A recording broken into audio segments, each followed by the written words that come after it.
Cait, Cher here, and we're back with another song review. Originally, I was going to start off with Kesha's new single because, yeah, it's that out there, and then I was going to continue it on with DJ Khaled stuff. But then there's been a shitstorm that's been coming this way, and no, I'm not talking about Hurricane Irma. It's another shitstorm titled Taylor Swift. Okay, my history with Taylor goes all the way back to 2009, when she used to appeal to the teenage girls who are just like her. Boys break our hearts for multiple reasons. We write songs about them. When she first started out, we all loved her because she was the country young doll who we thought was going to make breakthroughs in the music industry. However, the more popular she got, the more we realize that she is exactly like every other female pop artist in the industry.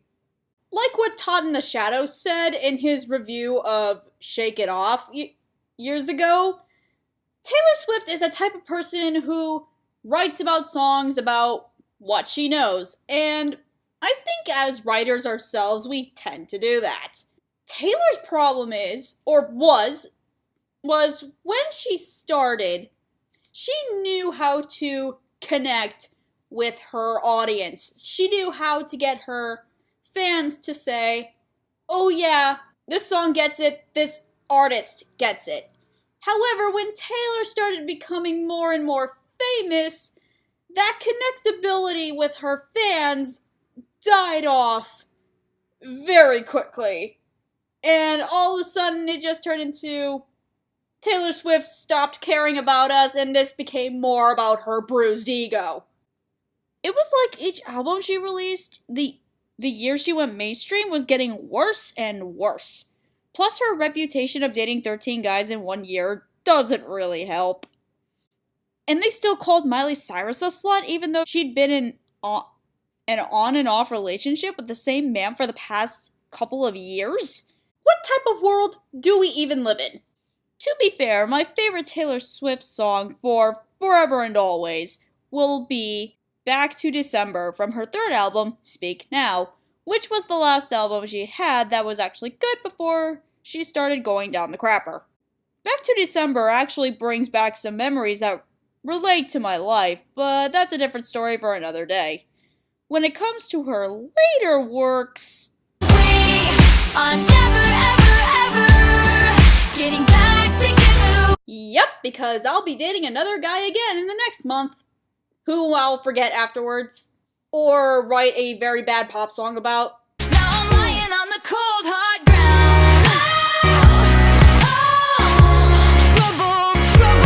Trouble. Ah, that goat is still fond in my memory. But then I found a new meme with Netflix's new film Death Note, and that brings me a lot of joy. It feels like a perfect night to dress up like hipsters and make fun of our exes.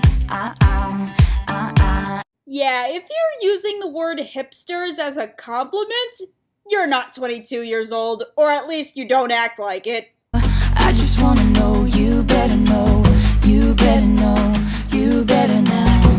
I just wanna know you, know you. I am so sorry, Ed, that you had to suffer with her antics. Oh, and don't get me started on the 1989 album. Cause while some of the songs are actually decent, what I've heard on the radio are 1, Fuck the Hater songs, 2, a fanfic of how she's crazy, 3, a song that proves that she's the real Regina George, and 4, 2 songs that just scream, oh, I know this is a one-night stand and all, but please go out with me. I'm a sucker for men who leave women in the dust. So at this point, I think you kind of get that I'm sick and tired of hearing Taylor Swift's name and voice being all over the social media and sources of music. She's back again? I thought her last album wiped her dry of the bullshit! So it's called Look What You Made Me Do. Let me guess, this is probably going to be blank space, but it's supposed to be more real this time. Holy fuck, Taylor! Where did this come from? I don't like your little games. Don't like your tilted stage. I don't like your perfect crime. How you laugh when you lie. Cool, no, I don't like you. Did I miss something? Was there some message in there that was supposed to prove how big of a bitch she is, but it got covered in actual good lyrics? Nope, not missing anything. So yeah, remember my remark about blank space? Well, when I said that, it's because, you know, the whole thing where Taylor Swift thought that blank space was supposed to be a fanfiction of how fucking insane she was? Even though that was the moment she lost all credibility?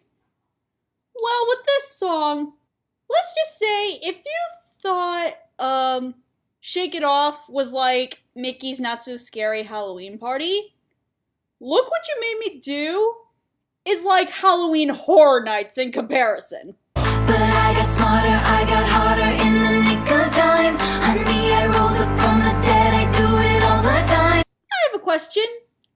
Who on fucking earth made Taylor Swift so fucking pissed that she wrote lyrics that actually make me feel like I'm stuck in a horror movie instead of watching some corny teen? Ah, now I understand.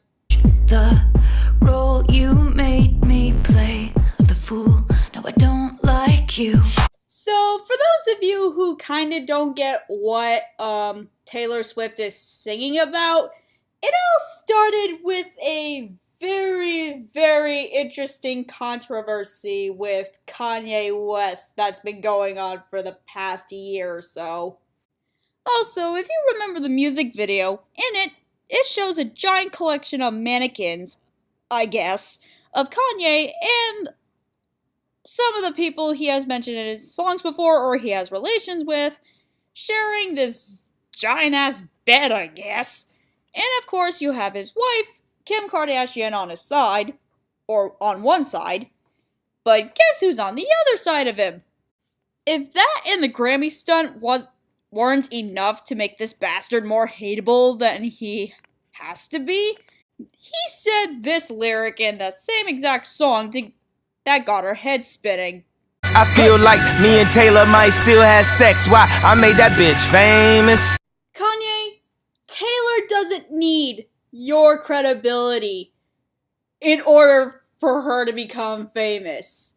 In fact, she became famous way before you had anything to do with this bitch. In fact, what does Taylor want to do with a washed-up rapper whose only good song was the song about having a relationship with a bitch who only wants your money? And then that rapper married someone who indeed wanted him for his money. And then the only reason why that bitch is famous is because of a sex tape. And this is just me. If I was famous for a sex tape, I'd be hiding in obscurity, or living in obscurity, for years to come, and I would not want to go outside ever again. But I guess to each their own. I mean, Kim's been laughing all the way to the bank for years. Actually, Kim leads me to why Taylor would be bashing her also. When Kanye was writing Famous, after he made that comment, of course, she flipped out thinking that Kanye and Taylor were actually having sex behind her back. Let's just look at these two for a second. Do you seriously think that even someone like Taylor Swift would stoop that low for that sack of stupidity? Even if we're gonna be honest with ourselves here, do you seriously think that? Kim, are you that goddamn stupid? So when it comes to mushing those two to rubble, I'm no near surprised lyric-wise. In fact, I wanted to hear people bash those two in a song for like years. But that's just the first verse, and probably some of the second. And then the rest of the song is making jabs at Katy Perry, who Taylor has been going against for a little bit now. And look, I like Katy Perry, but even I am willing to admit that her new album is terrible. It's like she's trying to go gaga without the entertainment nor the meaning. And Taylor does point that out. You asked me for a place to sleep, locked me out, and threw a feast. What? I know they've been in the feud for a while, but sometimes I forget why they've been arguing in the first place. Oh, now I remember why I keep forgetting. It's that fucking stupid! So what if a dancer decided to get their paycheck elsewhere? Unless there's some undercover bribery going on, which is illegal by the way, then I'd be in a shock. But they don't mention any of that, and I just assumed that the girls had some hissy fit because they went into a bitch war about who's the better female pop artist. Like, seriously? But if we're going to stay away from that, and as I mentioned with Blank Space before, Look What You Made Me Do, its lyrics are actually a lot more clever, and they do contain a lot more truth that actually stick with the artist for once than anything Taylor has ever done before. I did also read something on how this song can come off as a little, what was that term I was thinking of again? Oh yeah, Donald Trumpish, because of her, oh, I'll get you before you get me again complex, which we've seen in the past couple months. And also the music video that looks very wealthy focused doesn't really help the case otherwise.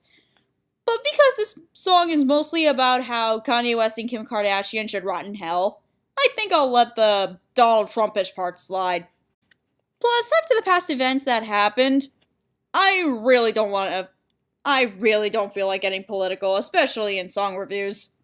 And if there's any trait that makes this song the biggest earworm that tops any Selena Gomez song in the history of the universe, it's this song's chorus. Look what you made me do. Look what you made me do.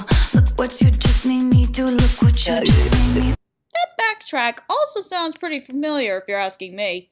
I'm too sexy for my shirt. Too sexy for my shirt. So sexy it hurts. Very nice use for a sample, huh? Okay, so I guess I have to rate this song fairly, even though I've completely hated Taylor Swift in the past. So this song gets a rating of an 8 out of 10. Taylor still sounds like her bitchy self that she has been for a long time, but considering this is a song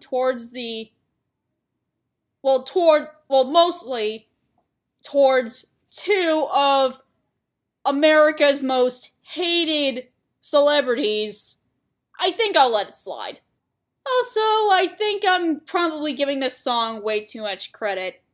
But if Taylor does keep her promise as to what she says in the bridge... I'm sorry, the old Taylor can't come to the phone right now. Why? 'Cause she's dead. Then maybe there is some hope. I'm Cait, Cher, and it's been real. Bye-bye!